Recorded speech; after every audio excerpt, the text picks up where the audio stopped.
Hello, fight fans, and welcome to another episode of the Neutral Corner Boxing Podcast. I'm your host, Michael Montero.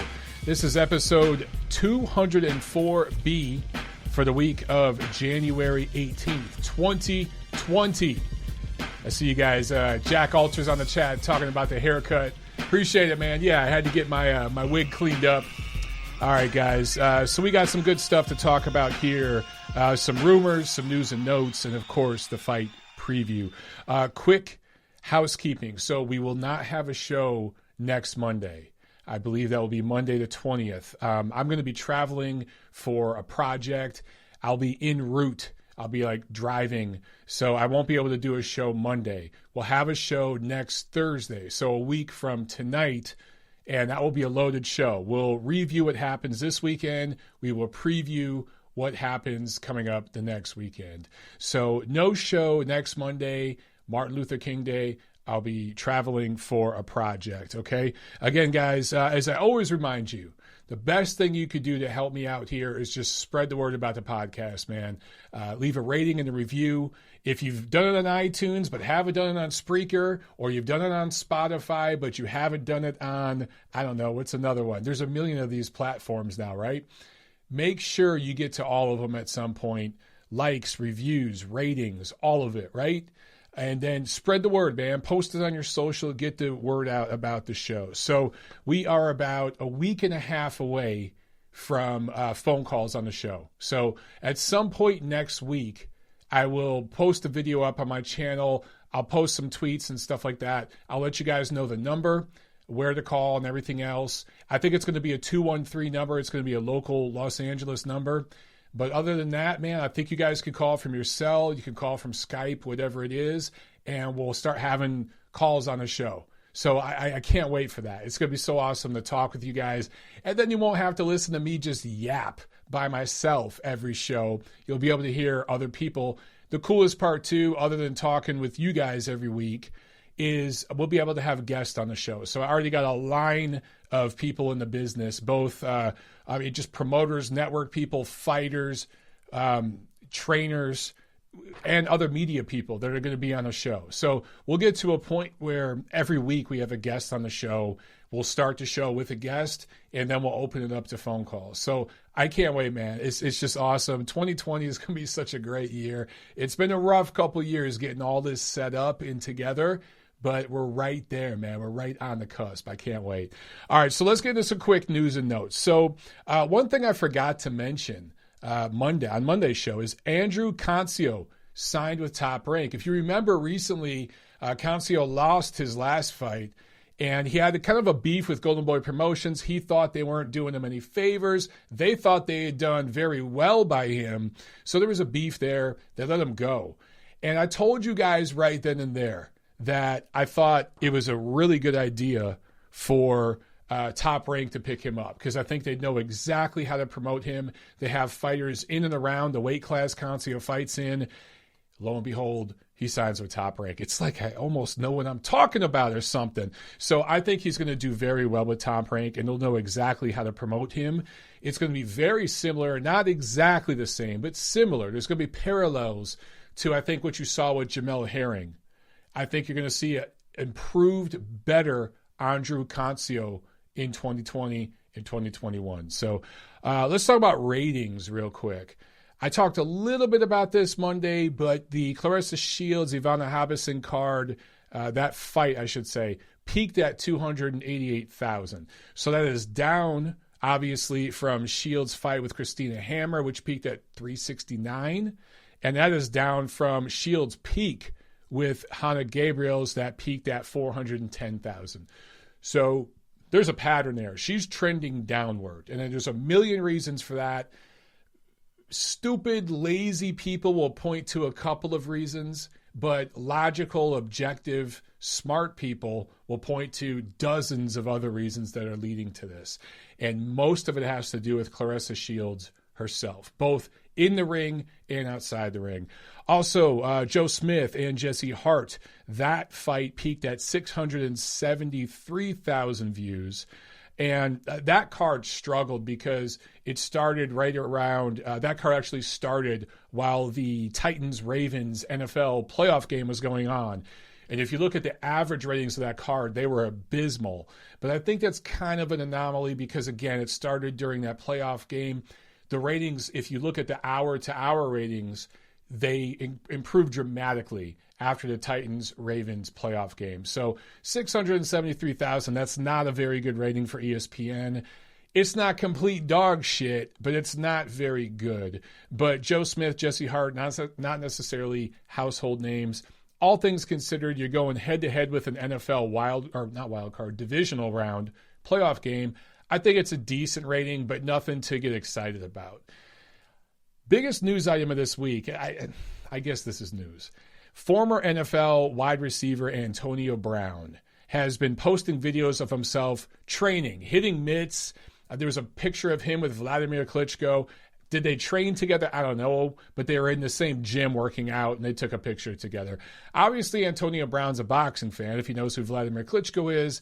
And he apparently, according to his trainer, is taking this very seriously. And several folks at the Zone have confirmed that there are serious talks going on right now for a fight between Antonio Brown and Logan Paul, who is, I think, 0-1 as a professional fighter, quote unquote.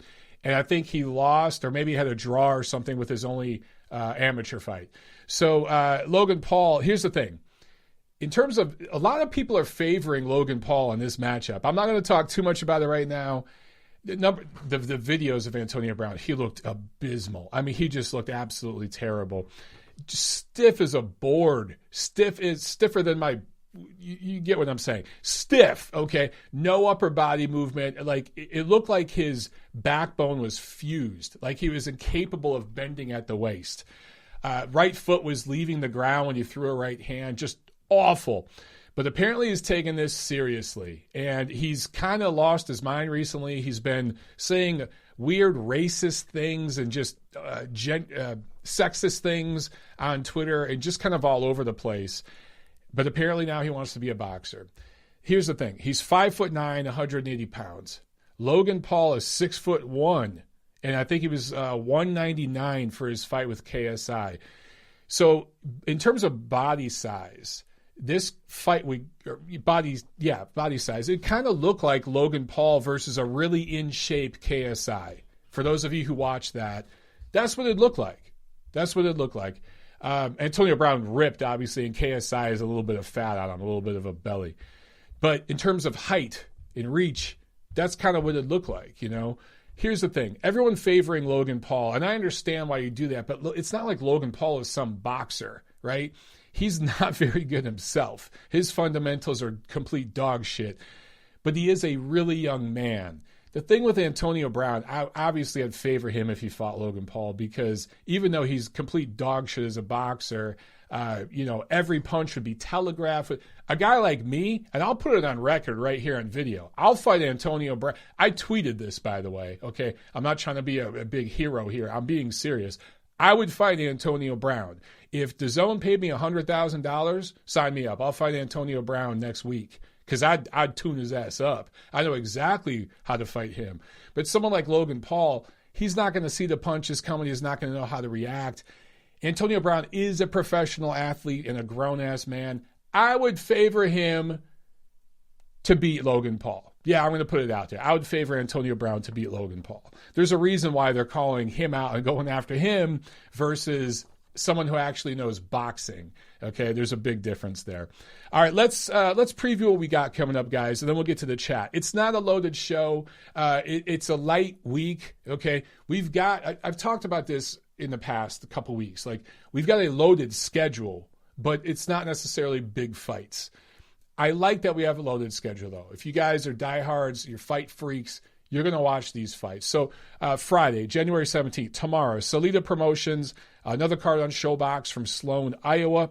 I don't know why this card's in Iowa, though. This card should be in Detroit. 3 of the top prospects fighting on the card are Detroit guys.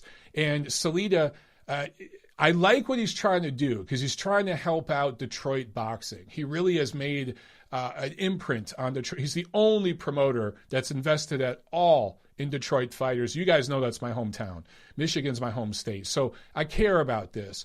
But the last fight with Claressa Shields wasn't in Michigan, right? And they tried to put it in Michigan. Her family ruined that. But all three of these prospects here are Detroit-based guys that are taking us to Sloan, Iowa, I guess because they're getting a site fee there. That's unfortunate, man. You should be building up a community in Detroit. So I like what Demetrius Salita's doing, working with Detroit Boxing. But, dude, get these fights in Detroit, man. Put these guys at Motor City Casino or something and build a brand there. Anyway, a Russian-born Detroit guy, Vladimir Shishkin, 9-0, going up against a San Diego-based fighter, Ulysses Sierra. 10 rounds, super middleweights. Both are undefeated. I actually think that's, on paper, the most evenly matched fight. These other two fights are showcase fights. So an Uzbeki native, 202 amateur wins, now based in Detroit, Shojahan Ergashev, who is a 140-pound prospect that really deserves a look, going up against Mexican-born Adrian Estrella, who is 1-3 in his last 4. That's a showcase fight. He's going to win big. And another Detroiter, junior bantamweight Jarico O'Quinn, 13-0 in one draw, going up against a Nevada-based fighter, Oscar Valdez, who is 0-1-1 in his last 2. That's another showcase fight. So, again, I think that first fight between Shishkin and Sierra, at least on paper, that is the best, most evenly matched fight of that card. The other two are more showcase fights, but you got 3 Detroit guys, okay? 1 native and a couple guys from Eastern Europe that moved over there.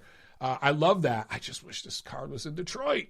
Anyway, I love that some Detroit guys are getting some TV time, and I hope that Salita keeps investing in Detroit because nobody else is, and there is talent there, man. Saturday, January 18th, Top Rank on ESPN, the Turning Stone Resort in Verona, New York. Eladir Storm Alvarez going up against Michael Seals in a 10-rounder, 175 pounds. And Joe Smith Jr., who just beat Jesse Hart last week, dominated Jesse Hart, has said that he wants the winner of this fight. He's gone on record saying he wants the winner of this fight. And it's a natural for ESPN, Top Rank. I've been telling you guys, Top Rank is set up for a big 2020. Do not be surprised if the winner of this fight fights Joe Smith next. And that's the way you're supposed to build shit. That's the way you build these things. So Alvarez coming off his loss to Sergey Kovalev last February. It's been almost a year since he's fought. And Seals, a lot of you guys have not heard of him. 37 years old, big size for a light heavyweight, 6'3", fights out of the Atlanta area. Very rare. There's not many fighters here in Atlanta. So one thing about him, he has a very weak resume. The only name on his resume is Edwin Rodriguez, who is a journeyman-level fighter, gatekeeper-level fighter. And he was knocked out in the 3rd round against Rodriguez a couple years ago. He did drop Rodriguez early in that fight. It was kind of a back-and-forth, really exciting fight, actually. Those 3 rounds were really good. Look it up on YouTube if you haven't seen it. He claims, Seals does, that he entered that fight with a torn rotator cuff, and he actually had to get surgery to repair it after that fight. So whether he injured before or during that fight, that wasn't the best version of Michael Seals. Anyway, check out my boy Steve Kim, good friend. He did a piece on ESPN about Michael Seals, giving a little background on who he is and how he felt he was kind of being blackballed because he was kind of a low reward, high risk type of fighter, and he reached out to Brad Goodman, Top Rank's matchmaker, on all things Facebook Messenger. He just knew who Brad Goodman was. He was like, you know what? Screw it. I'm going to message this dude. And sometimes that shit works. I mean, when I was first getting started in boxing media, I did that. I messaged people. 9 out of 10, actually 99 out of 100, ignored my messages, but there was a few people that responded. And I developed relationships with. And that's kind of the way this happened for Michael Seals. So on paper, this is a complete mismatch. But Steve Kim has been saying it. Several other industry professionals, Brad Goodman, who really knows his shit, they've all been saying this is going to be a highly competitive fight. and you shouldn't miss it. So I'll be checking that out. Also, Felix Verdejo, remember him? Puerto Rican prospect, 2012 Olympics. Lost in those Olympics to Vasily Lomachenko. No shame in that. Was a blue chip prospect all the way, and then it all blew up. Going up against the Dallas, Texas-based fighter Manuel Ray Rojas. And then Samson Lefkowitz and Tom Brown promotions putting on a card in Philadelphia, PBC on Fox. Julian JRock Williams going up against Dominican Republic native, Miami-based Jason Rosario, who has a weak resume overall, making a huge leap in opposition, challenging JRock for his IBF and WBA junior middleweight titles. But the thing is about Rosario, better than his record suggests. Okay, I think he's kind of like a Michael Seals here, where a little bit better than the resume suggests. He can box a little bit, doesn't punch very hard. So I favor Julian Williams real big. So do the odds makers. And they know what they're talking about, the casino guys. They got Julian JRock Williams way up in the odds. I do think that the first few rounds of this will be competitive, though. And I think there's going to be jitters for JRock fighting in Philly. It's been a long time. That's his hometown. He's going to have those hometown jitters. So I think there might be some nervous moments early on in some competitive rounds. But down the stretch, middle rounds, late rounds, I like JRock to take over. Uncle Al really kind of did JRock wrong last year. He had that great fight against Jarrett Hurd in May. One of my favorite fights in 2019. You couldn't have, it was basically in the top 2 or 3 fights of the year, in my opinion. You know, if you didn't have that fight against Williams and Hurd as your fight of the year 2019, that's fine. But you can't tell me that there were 3 fights better than that last year. It was one of the top fights of the year, and it was one of the best performances, game plans, and executions of the year from a fighter and a trainer. Stephen Breadman Edwards, Julian JRock Williams. Fantastic performance, man. And that was in May. And here we are in January. How many months is that? Holy shit, that's like 8 months that he's been on the shelf. That's not cool, man. This fight in Philly, this should have happened in like September, October. He should have already had his homecoming. And this is one of the biggest problems with a lot of fighters right now, particularly American fighters. They're just not busy enough, and it kills some of the momentum, man. So for Rosario, I mentioned this is a big step up in class. I do think this is set up as a showcase fight for Williams. Obviously, there's unification with Charlo later this year if he wins this fight. So although on paper, again, it's a showcase fight and everything else, Rosario, he can box. Williams is looking ahead to Charlo. He hasn't been very active. He's going to have the hometown jitters. There's a lot going on here that sets up a scenario where you might see, again, I'm picking JRock all the way, but you might see some nervous moments early on. It might be more competitive live than it looks like it's going to be on paper because of all those X factors that I put out there. Struggling ticket sales for this card, and that's a damn shame. This should be a sellout. JRock should be able to sell out this small venue. I think it's at Temple University in Philly, but that's such a shitty choice of venue. It's not a really good venue. It's not at the best part of town, and they grossly overpriced tickets. I talked to ticket broker friends of mine, and you would just think that a homecoming for a unified champion, the best fighter right now at junior middleweight, would have an excited hometown crowd, and that's not the case. I do think that they're going to have a good walk-up sale in the next couple of days, and it will fill in because they're going to slash and discount tickets. You guys have seen everything going around on Twitter that they're giving away free tickets. Certain people have banned media members from talking about that on Twitter, which is really shitty. They've threatened to go after people and shut down their accounts if they talk about the fact that there are free tickets being given away for this fight. That's so stupid and ridiculous. They should just price the tickets the right way up front and put it in a better venue, and then we wouldn't be talking about this. But that's unfortunately the way that it's happened. And look, this isn't just with PBC. You've seen this with ESPN, Top Rank, and other promoters. But it just seems to be a trend with the American fighters, man. Stop overpricing these damn tickets. Price them correctly. Put it in the right venue. Market and promote the fight the right way. And these guys will sell tickets. We've seen Jose Carlos Ramirez, sell out all the time in Northern California. We've seen Errol Spence sell well in Dallas. We've seen Terrence Crawford sell well in Omaha. I can keep giving examples. Okay, if you do it the right way, you can sell tickets in fighters' hometowns. Also on this card, undefeated prospect Chris Colbert, 13-0 out of Brooklyn. Junior lightweight going up against Jezreel Corrales, who is 1-2 of his last 3. Of course, the WBA is going to put up an interim 130-pound title here. Why not? You have a prospect who has 13 pro fights going up against a guy who's lost 2 of his last 3. Why wouldn't you put an interim bout or interim title on this bout? That's how the WBA does business. Anyway, Colbert's going to win this fight and grab an interim title, and he's going to end up by the end of this year being another one of these guys that is a prospect with a title. And that is the era that we live in. And it's not just the promoters that do this, it's the networks / apps, because DAZN does this too, and are not technically a network. The networks / apps do this as a means to market fights, market fighters.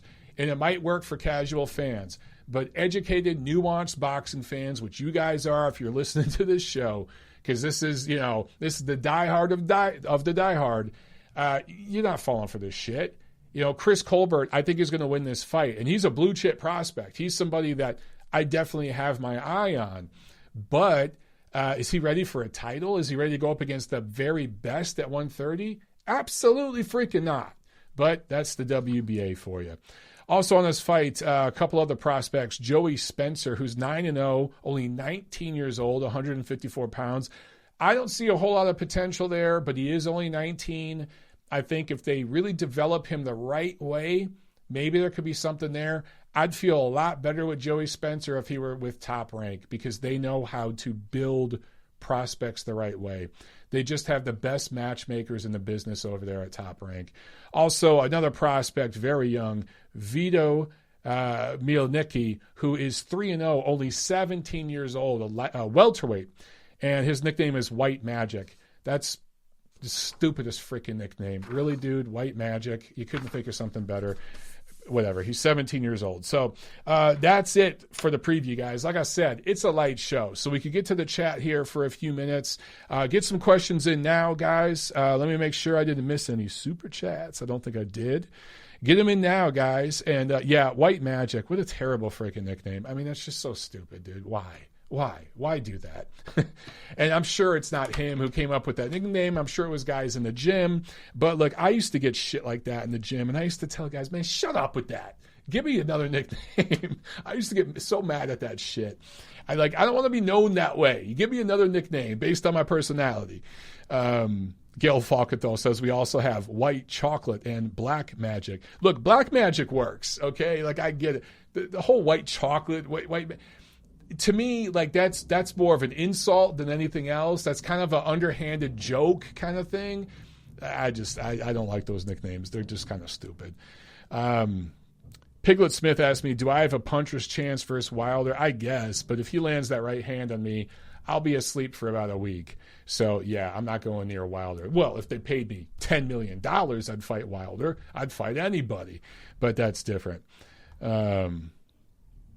Lawrence Nye says, nah, be easy, Mike. White Magic is funny. That's what I mean. It's funny. You're laughing at that name, right? So how are you going to be taken seriously? This is boxing. You want to be taken seriously with a nickname that people laugh at. What visions do you get when you hear the name White Magic? You start laughing. You know what I'm saying? And you kind of know what you're getting. So I just think it's one of those disrespectful, laughable kind of nicknames that just doesn't.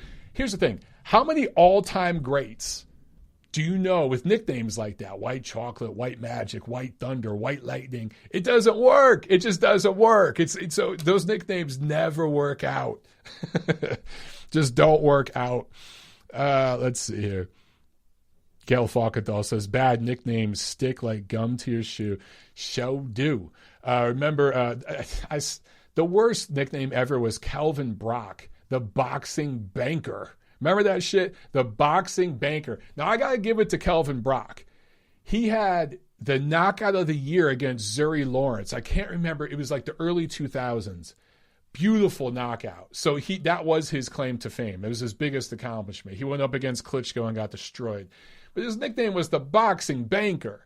How are you going to instill fear in your opponents if your nickname is the Boxing Banker? Like, dude, you got to have a better nickname like that. Mike Tyson was Iron Mike Tyson. Like, that's intimidating. And he was iron back in the day. That was like punching. He was like a piece of iron. Remember, wasn't it Drago that said it about Rocky? Yeah, but like, that's an intimidating nickname. You know what I'm saying? I could go on and on and on. Thomas Hitman Hearns. You know what I'm saying? And he was the Hitman. If he caught you clean, he was the Hitman. So there were some great names throughout the history of boxing, but the Boxing Banker, that ain't going to get it done.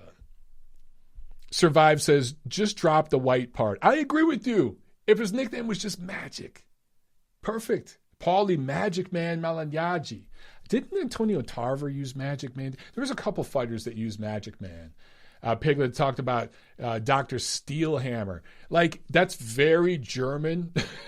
That nickname is very German, but he kind of did have a steel hammer, if you think. And then there was the other Klitschko was Dr. Iron Fist. You know what I'm saying? So, like, very German, very, very German, but it fit. It fit those guys. You know what I'm saying? But there's just some hilarious nicknames. Jack Alter with the question, what do you think about Jerrod Ennis' manager saying he'd beat Crawford? You know what, Jack? There's actually several people saying that, including promoters and matchmakers in the business that are very high on Jerrod Ennis. For me, I got to see him against better opposition. But just based on size, okay, he's naturally bigger, longer, stronger, and probably faster than Terrence Crawford. I mean, so he's got those physical tools. But right now, if they went head-to-head, I mean, come on, man. Like Terrence just has so much more experience. Obviously, I'd favor Bud. But I want to see Ennis step it up. Scott Brown says, I want to see Ennis beat Ugas. I'd love to see Jerrod Ennis fight Yordenis Ugas, who has a fight coming up that he's training for right now. Should he be successful in that fight? Sure, let's see that. But promotionally, can it happen? I don't know. I just don't know. Let's see what else we got here. Chris Bergen asking, do we get a World Boxing Super Series 3? I think so, but I think they're going to be a lot more cautious about it. They've been tweeting stuff recently, like polls and stuff, asking fans, what divisions do you want to see in season 3? So I think they're going to do it. It's in the works. And just talked about this on Monday's show. They announced that cruiserweight finale for season 2. That means by the end of this year, you're going to get announcements for season 3. It is happening. And I don't know. I mean, there's several divisions they could go in. It's just I would not invest in any division Top Rank or PBC are heavily invested in. Okay? Go in other divisions. So that's going to be more the international divisions. That's why cruiserweight has worked so well for the World Boxing Super Series. And guess what? If they do cruiserweight again in season 3, sign me up. The cruiserweight fights are always good, man. They're always good. Diaz Kennels asks, Ennis versus Josecito Lopez next. You know what? Sign me up for that. I think Ennis would look pretty good in that fight. He'd have some rough moments early. He had to learn on the job, but he'd look very good in that fight. Cole Matsuda asks, will Wilder retire undefeated and will Canelo ever lose again? I don't think Wilder will retire undefeated, and I do think Canelo will lose again at some point. I think for Canelo, he'll just fight on for too long because he actually loves boxing. Canelo loves boxing, and he'll fight on past his best years. He will lose at some point to the next guy. I also think Canelo will respect the tradition in boxing, and he'll do what Vladimir Klitschko did for Anthony Joshua and Tyson Fury. He'll do what Oscar De La Hoya did for Floyd Mayweather and Manny Pacquiao. He will pass that torch, and he'll fight the next up-and-coming young guy. And for Wilder, look, at some point, his lack of fundamentals and terrible boxing skills will cost him. He will eventually fight somebody that will be able to see the power coming, handle the right hand, and outbox him. It will happen. Scott Brown asks, This is Joe56984 asks, has the WBC ordered a genetic test for Alejandra Jimenez? So, no, but they have posted a bunch of stuff on social media saying, quit making fun of her. She was born a woman. She's a single mother. It's nasty that people are making so much fun of her, blah, blah, blah. So the WBC is all in supporting her. And people in the media that kiss the WBC's ass have shared that post. Look, I get what the WBC's saying, and I agree. Like, lay off the chick. She's got an extremely masculine voice and physical appearance, but that happens in life. There are men out there with extremely feminine voices and appearances, right? Including some of my detractors on social media. But, sorry, I couldn't help myself. But at the same time, I do think that people are being hypocrites a little bit with Alejandra. Look, she deserves credit. She won that fight fair and square last weekend. She's a champion now. She deserves all the accolades. But some people are having jokes at her expense, at her physical appearance and stuff. As I mentioned on Monday's show, there are a lot of male fighters that get made fun of because of their physical appearance. How many fat jokes have we heard about Andy Ruiz? He has been slaughtered way more on social media than Alejandra Jimenez has, okay? You have to be diehard of the diehard, fringe of the fringe to even know who the hell she is. Less than 1% of the American public even knows who she is, right? People know who Andy Ruiz is, and he gets made fun of because he's a fat guy.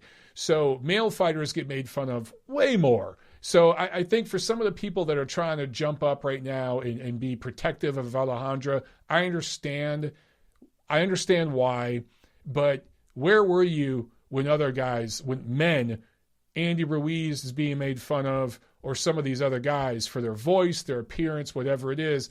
Come on, man. Like, everyone gets it, right? I get bashed on Twitter all the freaking time. I get bashed on social media all the freaking time. So it's part of being a quote unquote public figure. It's what happens. All right. Let's see what else we got here. Hamed asks, whoa, I lost her question. The chat is just updating so fast. He says, Mike, have you spoken with Bob Bennett since the heated reporter moment? Would be great if you can grill and question other heads of the commissions. Yes, I have, Hamed. I've had to talk to Bob Bennett for stories that I've written for The Ring magazine and some other projects that I've worked on. So I've had to talk to him both over the phone, over email, and text. We have each other's phone numbers. We text sometimes. We email each other. We've talked on the phone. And I got to give him credit because, I slammed him. There was all these videos on social media. It made the national news, my ranting and raving with Bob Bennett that one day after that one fight a couple years ago that we won't name here because I don't want to trigger the Canelo fans. But to his credit, he's been super, super cool. He's always been available to me for interviews and stuff like that. He's given me information that he could anytime I've asked him about drug testing and stuff. Sometimes legally he can't give me details, but he gives me as much as he can. So he's been very, very cool. And look, there's been people, if you're doing your job right as a boxing writer, a beat reporter, an analyst, pundit, whatever the hell you want to call me, I guess I'm all those things. If you're doing your job right in that role, dude, you're going to bump heads with people and you're going to have some beefs and some disagreements. But the cool people that get it understand that and continue to work with you. So I've had disagreements. You guys know I've had disagreements with some of the guys at PBC. I've had disagreements with Bob Bennett, several other folks, right? People at Top Rank, people at Golden Boy. And yet they're smart. And when I need something and I call one of them or text or email one of them and I need to set up an interview, whatever it is, they respond because they know I'm just doing my damn job. So we can beef and we can argue, whatever, and then 5 minutes later, we can be cool again because we're professionals about it. So the big boys and big girls in this business understand that's how it works. All right, let's see here. Let's scroll down and see. Saloon Mooney with a good question. Whatever the hell ever happened to Vyacheslav Glasgow? Dude, he blew out his knee in a freak injury against Charles Martin And I don't know if he ever came back from that. That was a bad injury, dude. Did you see that? He messed up his knee really, really bad. So I think that was it. I think that's pretty much it for him.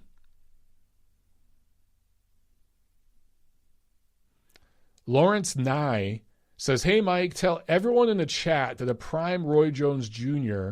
dances around a prime Triple G, please. I don't know about dances around or whatever, but in terms of what I've seen from both guys, I would absolutely favor Roy Jones Jr. I will say this.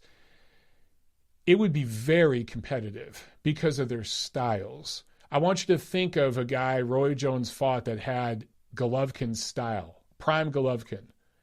You can't, okay? Hopkins didn't fight like him. Like, I would favor Roy Jones Jr., absolutely, because that dude was special, once-in-a-generation level talent.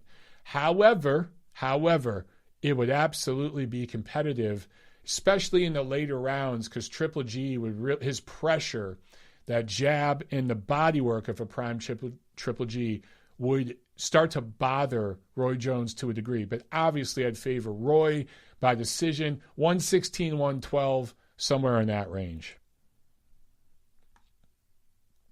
Jack Alter says, prime Golovkin was a special fighter. I concur, but I would put Roy Jones Jr. higher up, pound for pound. Roy was a special talent, dude. Just a freak athlete. Azier says, Roy had a glass chin. You know, we only saw Roy have a glass chin after he used performance-enhancing drugs. He screwed up his career by using performance-enhancing drugs. Before that, when he was a natural fighter, he never really showed a glass chin. It's not like he was knocked out at 160 or 168 or whatever. It's once he moved up and then moved back down, it really screwed him up. So I really think that there's a lesson for fighters right there. Don't use performance-enhancing drugs. Just don't do it, because long-term, it ain't going to help. It's not like Roy needed the help. He was pretty damn good. And he moved up to heavyweight to fight John Ruiz. Does anyone give a shit? That was like Canelo moving up to fight a completely faded, well past his best Sergey Kovalev. Who gives a shit? It doesn't mean anything. If you're being objective about Canelo and rating him fairly and logically, that fight didn't mean shit. Roy Jones fight at heavyweight against John Ruiz. Who gives a shit? Did he move up and fight Lennox Lewis? Hell no, because Lennox Lewis would have drilled him, and he knows that. He's not stupid. So he moved up and had to use artificial means to move up and beat John Ruiz. Who gives a shit? He moves back down. Suddenly he's got a glass chin. Gee, I wonder what happened. When you cycle off of that shit, it destroys your body, bro. It destroys you. Jack Alter asks, prime Triple G versus B-Hop. Triple G. Look, Triple G was the more athletic fighter, punched harder, punched in volume. Angles, upstairs, downstairs, left, right, good footwork, balance, a great jab. B-Hop, not a very athletic fighter. Very, very skillful, crafty, but just not the best athlete. And Triple G is not the athlete Joe Calzaghe was or Roy Jones was, but those fighters were such great athletes, and they toyed with Hopkins at times. I know the fight between Calzaghe and Hopkins was close on the cards because of the knockdown and everything, but later in that fight, B-Hop was looking for help from the ref, and he was looking for a way out. Go back and watch that fight again. Calzaghe's work rate and athleticism and speed was really giving him problems, and he was looking for a way out the door, and he kept looking for breaks, and the referee gave it, I think it was Joe Cortez, kept bailing him out and helping him out and prolonging it. I almost think Calzaghe, Chris Berger says Joe Calzaghe, very underrated. I agree. I really agree. Joe Calzaghe, that win against Bernard Hopkins has aged pretty damn well, hasn't it? And he completely cleaned out 168. Is he one of the best top 10 fighters of all time or anything? No, absolutely not. But I do think here, stateside in the United States, he gets underrated to a degree. I think some of it is because he's non-American. His fighting style, he was called Cal slappy. He had a lot of hand injuries early in his career. He did slap with his punches. But guess what? Even if you're slapping the dude 1,000 times and you're so fast and athletic that you're out of the way before he can catch you, slaps work. It worked for him. So, do I put him up there with the all-time greats? No, but I do think Joe Calzaghe gets underrated in the United States. I really do. And I think a big part of it is due to demographics. Joshua Wilder says that Hopkins was 42 when he fought Calzaghe. Yeah, how old was Hopkins when he was the light heavyweight champion of the world? He has very good wins over Jean Pascal and other guys, very good quality wins over guys that were half his age, around that age in his 40s. And he was the light heavyweight champion of the world. That was Calzaghe's first fight at 175, his first fight in America. Look, he didn't need 2 tune-ups like Andre Ward took before he fought Sergey Kovalev, right? He didn't play that game. He came right over to the States and fought the man at light heavyweight in America and beat him. That's impressive shit. You don't see that from many American fighters going over to the UK doing that. Andre Ward never did it. Floyd Mayweather never did it. Terence Crawford did go over and get his first title over in the UK, and that's part of the reason why I think Terence Crawford is either 1A or 1B pound for pound right now, because he actually traveled. I put a lot of weight on that. If you travel as a fighter and you go over there to different countries and fight guys in their backyard, Alexander Usyk, another prime example, I think that should be rated very highly. That's hard to do, man. Hard to do. All right, guys, a couple more questions and we're going to get out of here. Good question from Tareen Falk. Is Antonio Tarver a Hall of Famer? He's one of those borderline guys for me. He's kind of like a Carl Froch type of guy. Like, Carl Froch, some people are like, yeah, he's a Hall of Famer. I like Carl Froch. I like Antonio Tarver.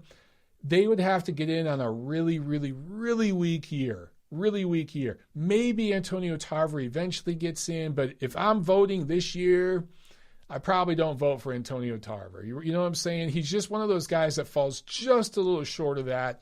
Yes, he has the win over Roy Jones, but given everything I just said about Roy Jones' cycling on and off and everything and where he was physically at that time, and the same thing with Carl Froch, who I really thought great fighter because he fought everybody, kind of like Miguel Cotto, fought everybody, right? But just a little short of that distinction for me, just a little short of Hall of Fame, man. And I like Tarver, but Tarver had his own issues with performance-enhancing drugs, right? Let's see. Couple more. Well, some of you guys are fighting in the chat. Don't do that. Don't fight with each other. Oh, good question here from Aitiro. Who is your favorite between Yafai and Chocolatito? Man, I totally forgot to mention that. So Yafai, who has a title at 115, is fighting Roman Gonzalez. And I think that's going to be, what card is that on? On the January 30th card, I believe. That's a good fight. That's a real good fight. And you know what? I'm going to edge Chocolatito in that fight. My 2010s fighter of the decade, I'm going to give it to the old man. And let me tell you something.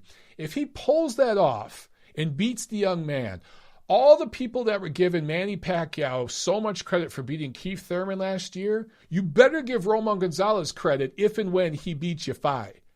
Because if he beats Yafai, that's a hell of a victory for him, considering everything he's been through. And Yafai is in his physical, mental prime. Oh, February 29th is that fight. Sorry, guys. Yeah, Hi Tiro corrected me. February 29th is where that fight was added to. I knew it was at the end of one of those months. I just got the wrong month. But if he beats Yafai, that's a big win. A big, big win. And I think people, for whatever reason, they just don't want to give Chocolatito credit. He's just a fantastic fighter. Really fantastic fighter, man. Just slips under the radar for a lot of guys. Al DeGuerro asked Mike, you think we'll see Ryan Garcia versus Linares this year before Ryan? Yes. Ryan Garcia and Jorge Linares will fight in 2020. It's quite possible that they fight on Cinco de Mayo or probably more likely around Mexican Independence Day weekend in September, when I think you're probably going to get Canelo and Triple G's rubber match. So I think you're going to get Canelo Triple G and Garcia Linares on that card. It is possible, though, Garcia Linares ends up on Canelo's May card, though. But yes, they will fight this year. Okay. Cole Matsuda with a good question. Would Joe Calzaghe have beaten Andre Ward? I get asked that question a lot. So Joe Calzaghe was the super middleweight fighter of the decade in the 2000s. Andre Ward was the super middleweight fighter of the decade in the 2010s. And who would win between those two fighters? I get asked that a lot, and I really think a lot of it would come down to who's judging it, who's scoring the fight, and where the fight is held. Would Andre Ward have ever traveled to the UK? Probably not. He would have demanded Calzaghe come here, if you just look at Andre Ward's track record. So that fight would have probably happened in Vegas. Vegas judges, you saw how the fight between Ward and Kovalev went. I think you'd probably have a situation where it was a very close fight that could have went either way, and Andre Ward would have got the benefit of the doubt from the judges. But a lot of people would have felt Joe Calzaghe won. That's how I see that one going down. All right, guys. We'll get one more question in here. Jack Alter asks, wait, you think Triple G, Canelo 3 in May? No, in September. I think Canelo's going to fight Billy Joe Saunders in May. Golovkin is going to fight the Polish fighter, I can't think of his name right now, in March in Chicago. And should they win those two fights, I think Canelo's really going to expose Billy Joe Saunders and finally blow up that hype train. Billy Joe Saunders is just vastly overrated by some people. So Canelo's going to beat Saunders in around Cinco de Mayo, and Golovkin's going to beat the Polish kid. By the way, I should say Zermeta, right? Is the kid's name Zermeta? Golovkin now doing a full training camp. I actually talked to Victor Conti this morning, and he's going to start training at sea level. He's going to train with a full camp at SNAC with Victor Conti and his crew there in the Bay Area to prepare for that late March fight against Omerta. So I think he's going to win that fight, and I really think there's a good chance you're going to get Canelo Golovkin 3 this September. I think that's what's going to happen. I expect Golovkin to look a lot better after training at SNAC at sea level and getting off the mountain. I actually think that it's going to look a lot better. Again, I talked to Victor Conti today. He's excited. He was like, dude, in his own word, he didn't say dude. I'm paraphrasing. But he was like saying, yeah, he's going to look good. This is going to be really good for him. And him and myself and a bunch of other people have kind of been trying to tell Tom Loeffler and Gennady Golovkin, get off the mountain, get out of the high altitude, and start doing some different training. And they finally listened. So on that note, guys, that's it. Again, no show Monday, but we will be back next Thursday. The following Monday, the last Monday of this month, will be the first call-in version of the Neutral Corner. So I'll give you guys details about that next week. All right? I'll see you guys at the fights.